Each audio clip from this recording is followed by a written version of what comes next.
Assalamualaikum warahmatullahi wabarakatuh. Selamat berjumpa kembali. Kali ini kita akan membahas tentang aturan penarikan kendaraan yang dilakukan oleh leasing. Sebelumnya teman-teman jangan lupa untuk like, subscribe, dan ikuti terus sampai selesai agar tidak terjadi kesalahpahaman. Kembali kepada pengajuan relaksasi yang dirasakan oleh teman-teman nasabah pada lembaga keuangan yang mengacu peraturan OJK nomor 11 garis miring OJK 03/2020 tentang stimulus perekonomian nasional. Dinamika yang terjadi di lapangan adalah dirasakan begitu banyak mekanisme pengajuan relaksasi yang diberikan oleh lembaga keuangan di bawah naungan otoritas jasa keuangan. Sementara pemberian relaksasi atau kelonggaran angsuran pada bank berbeda-beda sesuai dengan kebijakan masing-masing lembaga keuangan. Akan tetapi banyak pula yang mengatakan bahwa untuk pengajuan ke finance atau seakan-akan terasa sulit. Bahkan mereka mengatakan mau menarik sepeda motor atau objek pembiayaan. Pada kesempatan kali ini kita bahas yaitu tentang aturan penarikan objek pembiayaan. Tata cara atau aturan penarikan sepeda motor ini bagaimana proseduralnya? Siapa yang berhak menarik sepeda motor? Teman-teman harus tahu dulu definisi daripada fidusia, bagaimana mekanisme dan dasar hukumnya adalah putusan MK nomor 18 garis miring PUU 17 garis miring 2019.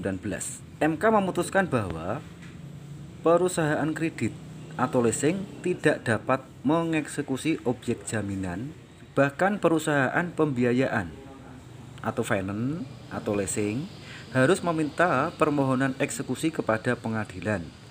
Perlu dipahami sekali lagi, sementara penerima hak fidusia atau kreditur tidak boleh melakukan eksekusi sepihak, melainkan harus mengajukan permohonan pelaksanaan eksekusi kepada pengadilan. Bunyi putusan MK nomor 18 garis miring PUU 17 garis miring 2019. Intinya, untuk menghadapi debt collector yang akan menarik objek pembiayaan para nasabah yang mengalami gagal bayar, sekali lagi yang mengalami gagal bayar atau wan prestasi. Para nasabah yang mengalami gagal bayar atau wan prestasi atau bahkan telah nunggak beberapa kali, objek pembiayaan khususnya motor tidak dapat ditarik oleh leasing melalui debt collector sebelum adanya putusan dari pengadilan. Perlu teman-teman ketahui bahwa yang menarik objek pembiayaan adalah dari putusan pengadilan. Sekali lagi, bagaimana cara para nasabah yang gagal bayar atau wan prestasi bila leasing datang ditanyakan surat tugasnya, kemudian kita cocokkan dengan ID card-nya, kemudian kita tanyakan lagi sertifikat fidusianya. Tentang sertifikat fidusia objek pembiayaan itu pun semestinya harus melalui gugatan ke pengadilan. Bila tidak ada sertifikat fidusia, maka leasing harus mendaftarkan gugatan ke pengadilan. Barulah pengadilan memberikan putusan eksekutorial objek pembiayaan.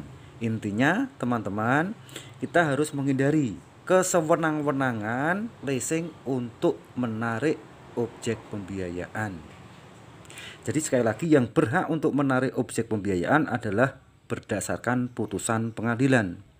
Maka ditanya dulu mana putusan pengadilannya atau mana sertifikat fidusianya. Undang-Undang nomor 42 garis miring 1999 pasal 15 ayat 1, sertifikat jaminan fidusia mempunyai kekuatan eksekutorial yang sama dengan putusan pengadilan. Pasal 15 ayat 3, jika debitur cedera janji, penerima fidusia mempunyai hak hukum menjual objek fidusia. Intinya teman-teman, sekali lagi, para nasabah yang mengalami kesulitan dalam membayar tetap tenang. Langkah yang pertama, 1, ajukan relaksasi. Yang kedua, bila tidak diperkenankan dalam pengajuan relaksasi, maka yang pertama, tetap jaga diri, lindungi keluarga dari COVID-19. Yang kedua, pikirkan keluarga Anda.